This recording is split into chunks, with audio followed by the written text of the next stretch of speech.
बहुत बहुत स्वागत है आप सभी लोगों का आज के हमारे इस सैम्पल लेक्चर में, पहले सैम्पल लेक्चर में। और जो लोग इच्छुक थे बहुत ज़्यादा हम लोगों से हिंदी साहित्य की कक्षाएं लेने के, उन्होंने कहा था कि आप साहित्य खंड से प्रारंभ करिएगा, ज़्यादा मज़ेदार है। लेकिन मैं दावे के साथ शुरुआत कर रहा हूँ आज आप लोगों के सामने पहले पेपर में भाषा खंड से, और देखते हैं कि मज़ा आता कैसे नहीं है। हम लोग इतने रुचिपूर्ण ढंग से हर विषय को उठाएंगे कि आपको मज़ा भी आएगा और साथ ही साथ आपका जो मुख्य पर्पज़ है यानी कि परीक्षा में अच्छे अंक लाना, वो भी निश्चित रूप से होगा ही होगा। तो आज हम अपना पहला सैंपल शुरू करने के लिए जा रहे हैं, सैंपल लेक्चर। और मैं फिर कह रहा हूँ क्योंकि हमारी बड़ी जेन्युइन किस्म की क्लासेस होती हैं, तो इस बात पर भी आप बड़ा ध्यान रखिएगा कि सैंपल लेक्चर्स को बहुत अच्छे से समझ लेने के बाद, देख लेने के बाद, मूल्यांकन कर लेने के बाद तब जा कर के कोर्स को ज्वाइन करिएगा, उससे पहले नहीं। तो मैं बराबर 2 या 4 लेक्चर सैंपल के रूप में आपको दूंगा, आपको मूल्यांकन का पूरा मौका है, उसके बाद ही आप हमारा कोर्स ज्वाइन करिएगा। शुरू करते हैं आज का लेक्चर, पहला दिन है। और आज मैं शुरुआत जिस विषय से करने के लिए जा रहा हूँ वो है भाषा खंड में आदिकाल। तो हम लोग जो है हिंदी साहित्य का इतिहास पढ़ने के लिए जा रहे हैं और हिंदी साहित्य के इतिहास के तहत ही आदिकाल का प्रारंभ कर रहा हूँ। लेकिन चूंकि एक सैंपल लेक्चर है तो शुरुआत से ना लेकर के मैं बीच से एक खंड दे रहा हूँ आपको, ताकि आपको मूल्यांकन करने का पूरा मौका मिल सके। तो यहाँ पर सबसे महत्वपूर्ण बात यह है कि ये कड़ियाँ जो बीच में आपको मिल रही हैं, ये कड़ियाँ सारी आकर के आपके साथ में जुड़ जाएंगी जब आप कोर्स को ज्वाइन करेंगे। तो इसलिए इसमें इतना परेशान होने की ज़रूरत नहीं है कि आदिकाल से शुरू कर लिया। तो मोटे मोटे रूप में मैं आपको बता देता हूँ कि हिंदी साहित्य को जो हमने विभाजित किया है वो 4 खंडों में विभाजित किया है, जिसमें पहला जो भाग है वो आदिकाल है। और आदिकाल बड़ा महत्वपूर्ण है क्योंकि हिंदी साहित्य में यहाँ से बहुत सारे प्रश्न बनते हैं। तो प्रश्न तो सबसे पहले जो आपका बनता है वो इसके नामकरण को लेकर के ही बनता है कि भाई हमने यदि इसका नामकरण यदि आदिकाल किया तो क्यों किया, और क्या नामकरण और अच्छा संभव हो सकता है उसके हिसाब से यदि हम देखें तो लेकिन जो सर्वमान्य नाम है, अभी क्योंकि उस पर चर्चा नहीं कर रहे हैं, वो किसी और लेक्चर में चर्चा होगी। तो सर्वमान्य जो सभी लोगों ने माना है वो नाम जो इसको दिया है वो आदिकाल है। तो और ये जो हमारे हजारी प्रसाद द्विवेदी जी हैं उन्होंने इसको नाम दिया था आदिकाल, ठीक है। फिर इसके बाद यहाँ साहित्य का जो वैविध्य है, साहित्य का जो वैविध्य है, साहित्य के वैविध्य को लेकर के भी बहुत सारा प्रश्न जो है यहाँ से पूछा जाता है। तो ये भी एक एस्पेक्ट है जहाँ से आदिकाल से प्रश्न पूछा जाता है। उसके बाद साहित्य के भीतर चूँकि आदिकाल जो नाम दिया, मैं आपको बता देता हूँ कि आदिकाल सर्वमान्य नाम क्यों है। बाद में व्यापक चर्चा, बड़ी चर्चा इस पर कर लेंगे, विषय चर्चा कर लेंगे। लेकिन अभी मैं शॉर्ट में आपको बता देता हूँ सूक्ष्म रूप से, बहुत अल्प समय में, कि आदिकाल नाम देने के पीछे ये जो कारण था वो कारण था कि ये उस समय की जो साहित्यिक प्रवृत्तियां हैं, ये नाम जो है आदिकाल जो नाम है उस समय की जो साहित्यिक प्रवृत्तियां हैं उनको भी समेटता है अपने साथ में। फिर भाषाई विकास की जो प्रवृत्तियां दिखाई देती हैं उनको भी अपने साथ समेटता है, और भी जितनी तरीके की चीज़ें हो सकती हैं उनको ले जा कर के आगे ले जा कर के जोड़ता है। तो मोटे मोटे रूप में देखिए, कई लोग डेट्स को लेकर के कि कब शुरू हुआ क्या हुआ, तो इस पर भी विद्वानों की अपनी अलग अलग राय है और सबने अपनी अपनी तारीख दी हैं। आचार्य रामचंद्र शुक्ल ने सबसे पहले इसको एक तारीख दी थी 1050 से लेकर के 1375 की। लेकिन यदि हम इसका विभाजन करें तो आपको अलग अलग मिलेगा, लेकिन आप 750 से 1350 के बीच आप इसको रख सकते हो। डेट्स आपको अलग अलग मिल सकती हैं, तो आपको लग सकता है कि वहाँ तो ऐसा दिया था, यहाँ तो ऐसा दिया था। तो फिर मैं आपको बता देता हूँ कि ये कोई ऑब्जेक्टिव क्वेश्चन यहाँ पर आने वाला आपके लिए नहीं है कि ऑब्जेक्टिव क्वेश्चन आए आपसे पूछा जाए।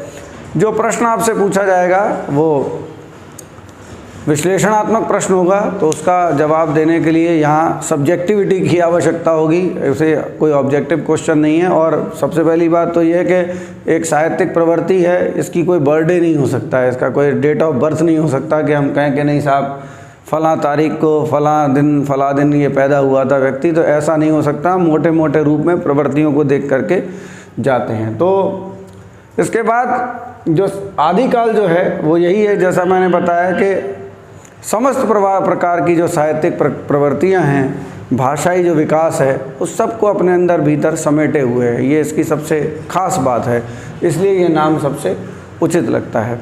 तो आज के लेक्चर में हम ये देखेंगे कि आदिकाल के तहत जिस साहित्य को हम समेटते हैं वो कौन कौन सा साहित्य है। छोटा छोटा सा उसका एक हम इंट्रोडक्शन या परिचय भी लेंगे।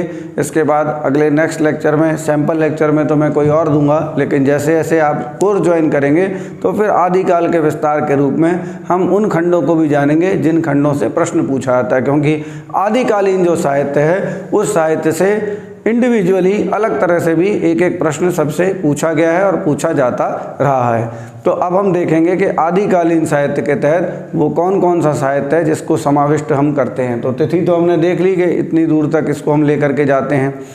अब हम ये देखेंगे कि इसमें कौन कौन से साहित्यों को समाविष्ट किया गया है। तो अब हम देखेंगे कि इस काल में हमने कौन कौन से वो साहित्य हैं जिनका समावेश किया गया है। देखिए, सबसे पहले इसको जो एक नाम दिया गया था विशेष रूप से, जो बहुत ज़्यादा प्रचलित है, वो था वीरगाथा काल। और वीरगाथा काल के तहत जो एक प्रवृत्ति देखी गई थी वो ये थी कि उन साहित्यों को देखा गया था जिसमें वीरगाथाओं का जो वर्णन है वो मिलता है अलग अलग राजाओं की। उस समय के जो राजा थे उनके ऊपर काव्य रचे गए और उनमें वीर गाथाओं का वर्णन था। लेकिन बाद में फिर उस पर एक बात उठाई कि सिर्फ यही साहित्य नहीं है, इस काल में और भी ऐसे साहित्य हैं जो उपेक्षित हो गए, और उन उपेक्षित साहित्यों को का समावेश पुनः जो है ला करके हम इसको कर सकते हैं। उसका बड़ा कारण है, और एक चूँकि पूरी श्रृंखला है इसलिए उनकी उपेक्षा की नहीं जा सकती। अभी आप देखेंगे कि इस काल में जिन साहित्यों को हम देखते हैं, जिन प्रवृत्तियों को देखते हैं और भाषाई विकास को जिसको हम देखते हैं, वो भाषाई विकास आगे जा कर के जुड़ता है भक्तिकालीन साहित्य से। अभी हम लोग देखेंगे किस तरह से। सबसे पहले हम देखेंगे कि कौन कौन से ऐसे वो साहित्य हैं जिनको आदिकालीन साहित्य के अंतर्गत समाविष्ट किया गया है। तो सबसे पहले जिसका मैं नाम लूँगा वो है सिद्ध साहित्य।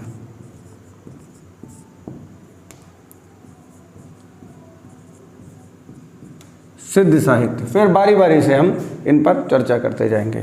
तो पहला जो हमारा साहित्य है जिसका समावेश हम इसमें करते हैं वो है सिद्ध साहित्य। इसके बाद हम जिस साहित्य का समावेश करते हैं इसमें वो है हमारा नाथ साहित्य।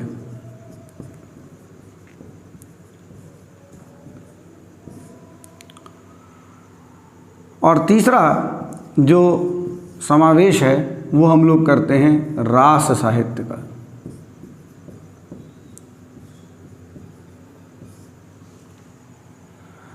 चौथा जो साहित्य है इसमें समावेश जिसका किया गया है आदिकाल में वो है रासो साहित्य।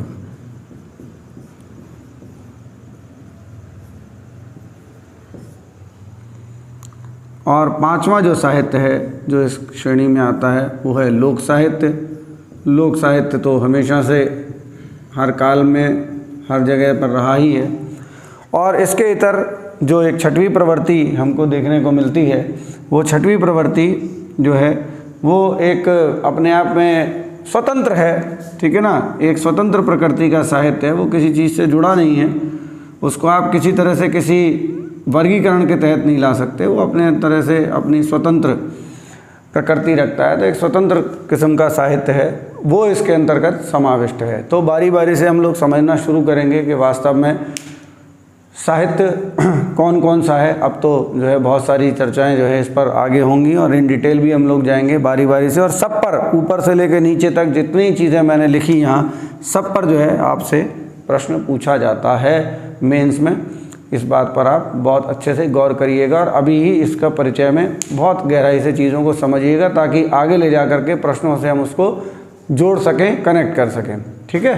तो अब देखते हैं हम सबसे पहले सिद्ध साहित्य। तो अब बारी बारी से हम देखते हैं। तो मैंने नीचे के जो 3 थे उनको मिटा दिया है, बाकी के जो लिखे थे सिर्फ ऊपर के 3 रखे हैं मैंने भी। और वो इसलिए रखे हैं कि जिस तरह से हमने बात करी सिद्ध साहित्य की, नाथ साहित्य की और रास साहित्य की, तो ये जो साहित्य हैं बेसिकली ये सभी जो है धार्मिक साहित्य हैं। कौन से साहित्य हैं? धार्मिक साहित्य। अब इस पर थोड़ी सी हम पृष्ठभूमि पर चलते हैं कि ये क्यों हम इस तरह से ले रहे हैं, और उसमें भी मैं इसको फिर से अलग कर दे रहा हूँ और इनको एक कैटेगरी में ले रहा हूँ। क्यों ले रहा हूँ वो भी हम लोग देखते हैं। तो देखिए, सिद्ध साहित्य की यदि हम लोग बात करें तो जिस काल के हम लोग बात कर रहे हैं, अभी मैंने लिखा था ना यहाँ 750 के लगभग का काल, तो इसको कोई ऐसा फिक्स हम लोग नहीं मानते। जैसा मैंने आपको बताया कि ये कोई फिक्स नहीं है, क्योंकि ये प्रवृत्तियाँ तो 650 के बाद भी देखी जा सकती हैं। और ये प्रवृत्तियाँ क्या थीं, इनको थोड़ा सा आपको अब समझना है। देखिए, क्या था कि हिंदू धर्म में इस काल में एक विशेष प्रवृत्ति जो है देखने को हमको मिलती है, और वो प्रवृत्ति ये थी कि इस काल में हमारे जो हिंदू धर्म में एक बहुत व्यापक रूप से तंत्रवाद का प्रभाव पड़ा। ध्यान रखिएगा, ठीक है। अब ये तंत्रवाद क्या है, ये तो एक अलग विषय है। तंत्रवाद का एक बहुत बड़ा प्रभाव पड़ा, योग का बहुत बड़ा प्रभाव पड़ा, और सिद्धि का बहुत बड़ा प्रभाव पड़ा कि योग से, तंत्र से, मंत्र से, यंत्र से लोग जो है सिद्धियां हासिल करेंगे। तो ये वो काल था, और इस योग का, तंत्र का, मंत्र का, सिद्धियों का प्रभाव जो था उस समय भारत में जितने भी धर्म थे उन सब पर थोड़ा थोड़ा ज़्यादा पड़ा। और बौद्ध धर्म में एक शाखा थी जिसका नाम था वज्रयान शाखा, जो बाद में विकसित हुई। वज्रयान शाखा से विकसित होकर के आगे जो संप्रदाय विकसित हुआ उसको हम सिद्ध संप्रदाय कहते हैं उनके अंदर। तो सिद्ध संप्रदाय जो था, बेसिकली जो सिद्ध लोग थे वो बेसिकली बौद्ध थे। सबसे पहले तो आप इसको जान लीजिए, जो सिद्ध लोग थे वो बौद्ध थे। और ये सिद्ध जो थे, जो बौद्ध थे, ये सिद्ध इसलिए सिद्ध कहलाते थे कि योग प्रक्रियाओं के माध्यम से, तंत्र के माध्यम से ये कहीं ना कहीं जो है सिद्धियां प्राप्त किया करते थे, और उसी को लेकर के जो है इन्होंने सिद्ध साहित्य की रचना की है। तो इनमें एक बहुत महत्वपूर्ण, अब तो मतलब पहले तो थोड़ा सा डाउट था, लेकिन जैसे जैसे खोज होती गई तो सिद्ध साहित्य हमको बड़ा प्रामाणिक रूप से प्राप्त हुआ। और दो रचनाएं हैं जिनका नाम मैं लिखना चाहूँगा यहाँ पर। एक सिद्ध साहित्य जो बड़ा प्रसिद्ध है वो है दोहा कोश। दोहा कोश बहुत इम्पोर्टेंट साहित्य है दोहा कोश। दोहा कोश जो है सरापा की रचना है। अभी मैं बताऊंगा इसके विषय में थोड़ा सा मिटा करके, अभी तो मैं अलग लिखे दे रहा हूँ। दोहा कोश, दोहा कोश एक बड़ी महत्वपूर्ण रचना है।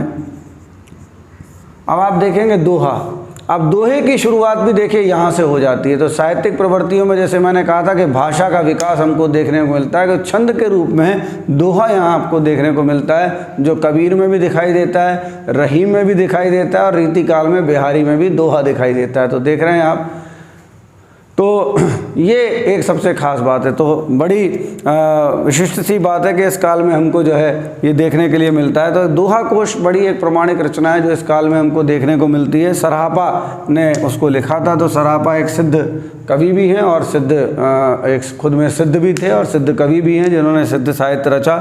और इसीलिए सरापा को कुछ लोग हिंदी का आदि कवि मानते हैं। ध्यान रखिएगा, हिंदी का आदि कवि मानते हैं। इसमें कुछ कन्फ्यूजन्स हैं। कुछ लोग जो है स्वयंभू को भी पहला कवि मानते हैं। ये अपनी अपनी धारणाएं हैं। जो जब जहाँ से शुरुआत मानता है तो वो काल सीमा, काल की एक जो सीमा रचने की जो अपनी एक सीमाएं हैं या उसका जो विस्तार है, उसी के अंतर्गत ये सब चीज़ें आती हैं। लेकिन ये क्वेश्चन, अब मैंने जैसा बताया कि कोई ऑब्जेक्टिव प्रश्न पत्र तो आपको हल करना नहीं है, तो बस आप समझ लीजिए कि सरापा का जो दोहा कोश है अपने आप में ये बहुत ख़ास रचना है। और अब तक जो है बहुत सारी सिद्ध साहित्य की रचनाएं जो है हमको प्राप्त हो चुकी हैं।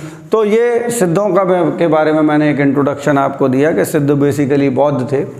अब इसी के बाद सिद्ध साहित्य की कुछ प्रकृतियां लेकर के थोड़ा सा जो था उनसे सहमति भी नहीं थी। सिद्धों से कुछ अलग मत रखते थे, तो कुछ सिद्ध मतों को लेकिन उसी का विकसित रूप मान सकते हैं। लेकिन इन्हीं सिद्धों ने इनने इसी सिद्ध की कुछ प्रवृत्तियों को धारण करके और कुछ शैव संप्रदाय की प्रवृत्तियों को लेकर के एक और संप्रदाय विकसित हुआ जिसका नाम था नाथ संप्रदाय। आप ये भी देखेंगे कि सिद्धों का और नाथों का बाद में कबीर के दोहों पर या कबीर की रचनाओं पर बहुत बड़ा प्रभाव है। जब हम कबीर को डिस्कस करेंगे तब वहाँ पर हम इसको भी देखेंगे। तो नाथ संप्रदाय का विकास हुआ इसी काल में। तो नाथ संप्रदाय क्या थे? कुछ बौद्धों को, सिद्ध साहित्य को मानने वाले, मतलब सिद्धों को मानने वाले, सिद्ध प्रक्रिया का अनुपालन करने वाले, लेकिन उससे कुछ अपने मतों को अलग रखते हुए कुछ बातें और भी करते थे ये लोग। ब्राह्मणवाद के विरोधी भी थे, लेकिन शैव संप्रदाय की कुछ बातों को इन्होंने धारण किया था। इसी को हम लोग क्या कहते हैं? नाथ संप्रदाय। और इन्हीं संप्रदायों के द्वारा जो धार्मिक साहित्य रचा गया उसको हम लोग क्या बोलते हैं? नाथ साहित्य। तो नाथ साहित्य या नाथ संप्रदाय के जो परक प्रवर्तक हैं वो गोरखनाथ माने जाते हैं। नाम तो आपने हो सकता है सुना ही हो, गोरखनाथ। इनको गोरक्षनाथ भी कहते हैं। गोरखनाथ बेसिकली जो थे वो मत्स्येंद्रनाथ के शिष्य थे, और मत्स्येंद्रनाथ जो थे एक सिद्ध थे। तो उसके बाद यहाँ से नाथ साहित्य का विकास हुआ, नाथ संप्रदाय का विकास हुआ, और फिर ये आगे बढ़ता चला गया धीरे धीरे करके। इसके बाद ये दोनों, इसीलिए मैंने आपको बताया कि ये दोनों संप्रदाय चूँकि सिद्धियों में, तंत्र में विश्वास करते थे, इसलिए इनकी कैटेगरी एक है। अब आते हैं हम अगले और अपने तीसरे साहित्य पर, क्योंकि काफ़ी सारा गंदा हो गया इसलिए इसको मिटा देते हैं हम, फिर उसके बाद आगे तीसरे को देखते हैं।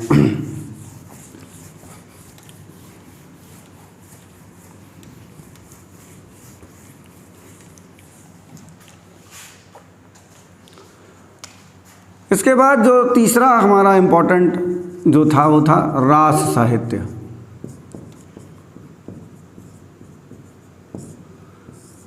रास साहित्य जो है वो कहा जाता है जैन साहित्य को।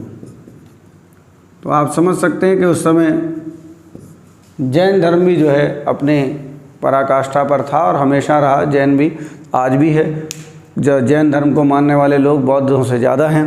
तो रास साहित्य जो था उस समय एक रास साहित्य रचा गया जो कि जैनों के द्वारा रचा गया था, इसलिए इसको भी मैंने धार्मिक साहित्य की कैटेगरी में ही लिया। और इसके जो प्रमुख कवि थे तो जैनों का साहित्य है जिसमें स्वयंभू,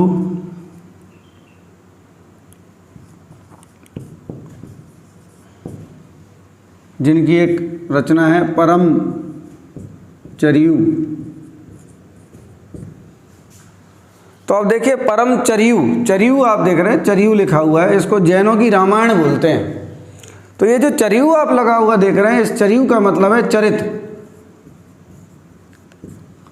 और अब आप समझ सकते हैं कि बाद में आपको रामचरितमानस और चरित्र जैसे जितने भी काव्य या जितने चरित्र जैसे साहित्य देखने के लिए मिलते हैं, उनकी शुरुआत भी यहाँ से हो चुकी थी। देखिए, तो इसके बाद एक धनपाल हैं, बड़े इम्पोर्टेंट कवि इनके, और बहुत सारे हैं जिनको हम लिस्ट में देंगे, बाद में बता देंगे आपको। आज एक इंट्रोडक्शन क्लास है तो मैं बताता जा रहा हूँ ताकि आप समझ लें कि हम लोग क्या कंटेंट आपको दे सकते हैं। तो हमने समझा कि रास साहित्य जो है वो बेसिकली जैन साहित्य है। अब हम समझेंगे रासो साहित्य को।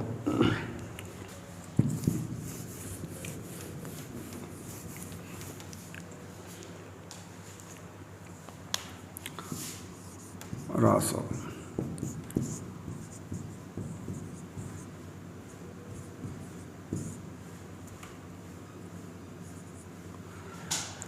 रासो साहित्य क्या है? वीर गाथा से पूर्ण, वीर गाथा से पूर्ण जो साहित्य है वो रासो साहित्य है। तो आप देखते हैं कि इस काल में राजपूत जो थे वो आपको उत्तर भारत में फैले हुए दिखाई देते हैं, और ये राजपूत जो थे बड़े अपने स्वाभिमान के लिए जीते थे और निरंतर युद्धरत रहते थे। तो इनके दरबार में जो आश्रयी कवि होते थे उन्होंने इनके ऊपर जो है काव्य रचे हैं, इनकी वीर गाथाओं को लेकर के, इनकी प्रेम कथाओं को लेकर के। ये जो काव्य रचे गए हैं, इन काव्यों को हम लोग जो है वो क्या कहते हैं? रासो साहित्य कहते हैं, जो भी इनकी वीर गाथा का वर्णन करता है। और ठीक इसी समय आप ये भी देखते हैं कि आक्रमण हो रहे थे। पहले गजनी का आक्रमण हुआ, फिर गौरी का आक्रमण हुआ, और अंततः सल्तनत की स्थापना हुई। तो उस काल में जो साहित्य रचा गया वीर गाथा से पूर्ण, अपनी राजाओं की प्रशंसा में, उनकी वीरता की प्रशंसा में, उसको हम लोग रासो साहित्य कहते हैं। आपने सबसे ज़्यादा इम्पोर्टेंट तो सुना ही होगा, वो उससे क्वेश्चन भी पूछा जाता है आईएएस में, और वो है आपका चंद्रवरदाई का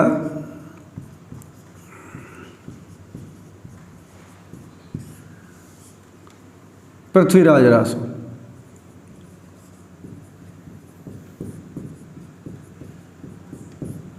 इसी तरह से फिर हम्मीर रासो है,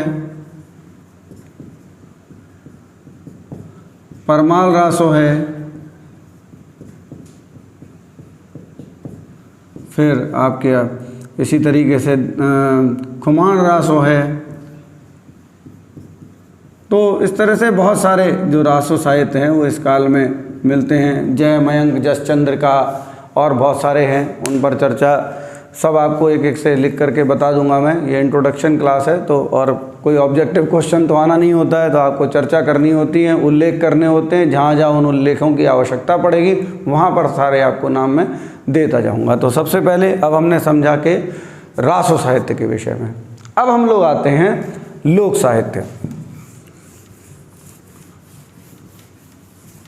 देखिए, लोक साहित्य जो है वो अपने आप में बड़ा महत्वपूर्ण है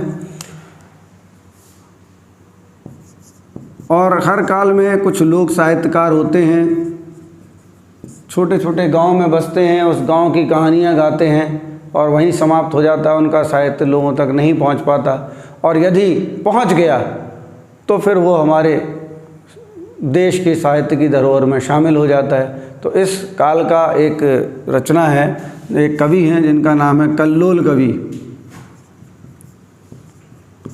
जिनको कुशल कवि भी बोलते हैं। इनकी एक रचना है ढोला मारू रा दूहा। ये रचना जो है इस लोक साहित्य की जो श्रेणी है उसके अंतर्गत आती है ये रचना। अब हम कुछ स्वतंत्र रचनाओं पर बात करेंगे क्योंकि उनका विषय अपने आप में बड़ा महत्वपूर्ण है और वहाँ से अलग अलग से प्रश्न पूछा जाता है। तो अब हम बात करते हैं उस पर और आते हैं इस लेक्चर के हम अंतिम चरण पर। अब हम उस आखिरी खंड पर आते हैं जहाँ पर हम आदिकाल में कुछ स्वतंत्र रचनाएं देखते हैं जिनको हम किसी भी प्रकार से वर्गीकृत नहीं कर सकते हैं। उसमें सबसे पहला नाम जो है जिस पर अलग से प्रश्न पूछा जाता है वो है अमीर खुसरो।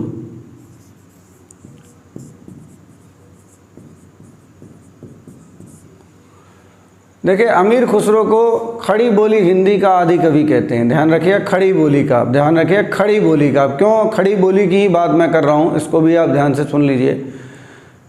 जो खुसरो की रचनाएं हैं, खुसरो बहुत ही अपने आप में मल्टी टैलेंटेड, बहुत बहुआयामी किस्म की प्रतिभा थे, जिनका दखल जो था साहित्य में भी था, साहित्य की अलग अलग भाषाओं में था।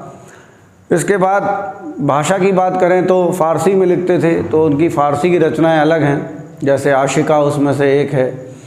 इसके बाद खुसरो जो है ने जो शुरुआत की वो उर्दू की, अगर शुरुआत की बात करें तो वहाँ भी खुसरो की बात हम लोग करते हैं, क्योंकि फ़ारसी में भी लिखते थे और कुछ हिंदी में लिखते थे। तो इस तरह से उन्होंने कुछ नए प्रयोग फ़ारसी और हिंदी के साथ में, या जो यहाँ की उस समय की जो लोकल भाषाएँ थीं उनके साथ में किए। तो इस तरह से उर्दू की शुरुआत भी मानी जाती है। और हिंदवी शब्द का प्रयोग जब हम लोग देखते हैं, हिंदी के लिए जो पुराना शब्द है वो हिंदवी, उसका जो हम उल्लेख भी लेते हैं वो भी अमीर खुसरो से ही लिखते हैं और लेते हैं। और अमीर खुसरो कहते हैं कि जो बोला जाता है यहाँ वही हिंदवी है। वो खुद भी बोलते हैं कि भाई मुझसे अरबी मत बोलो, अरबी में बात मत करो, मैं तो हिंदुस्तानी हूँ, तो हिंदी में मुझसे बात करो। तो खड़ी बोली हिंदी, तो इनकी रचनाओं में जैसे कुछ इम्पॉर्टेंट हिंदी से संबंधित जो रचनाएं हैं उनमें सबसे पहले ये ज्ञानात्मक रचना है पहेलियाँ। इसमें ज्ञान के प्रति लोगों को जागरूक करना था, इसका एक उद्देश्य पहेलियाँ। तो देखिए, अब इस पहेली की भाषा देखिए।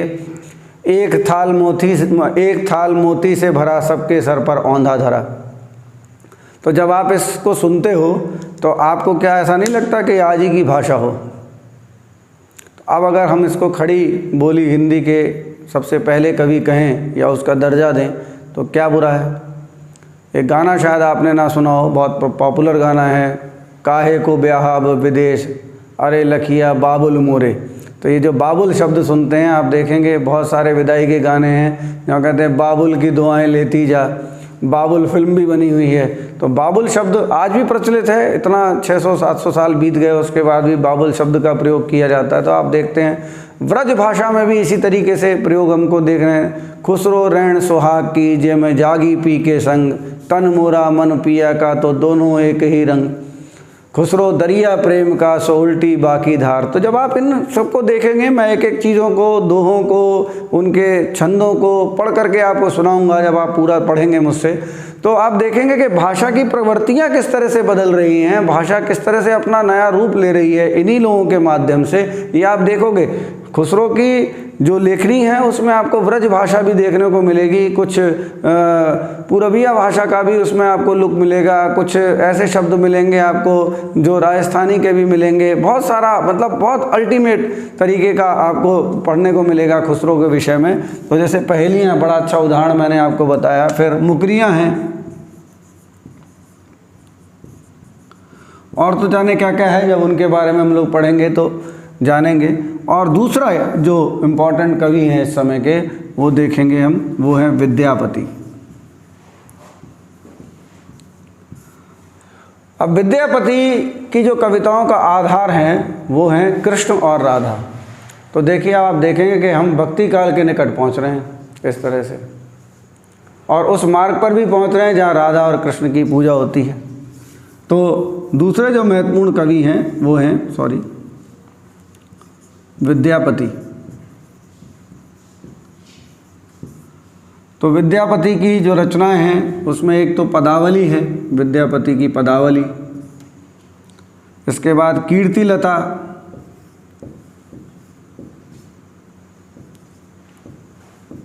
कीर्ति पताका,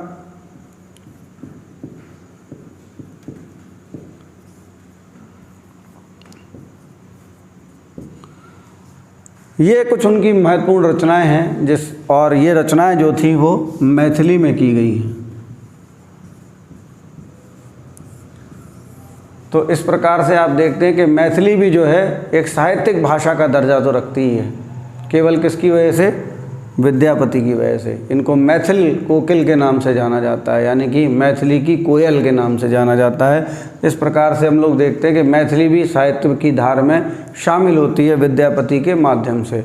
तो ये एक साहित्यिक वैविध्य था, वीरगाथा काल जिसको सीमित नाम दिया गया, उस आदिकाल जो उसका नाम दिया गया, ठीक है। आदिकाल को लेकर के भी हजारी प्रसाद द्विवेदी का खुद भी कुछ कहना है, वो बाद में हम लोग चर्चा करेंगे, जब इस बात पर हम चर्चा करेंगे कि नामकरण जो हुआ उनमें कौन कौन से नाम थे, किस किस ने कौन सा नाम दिया।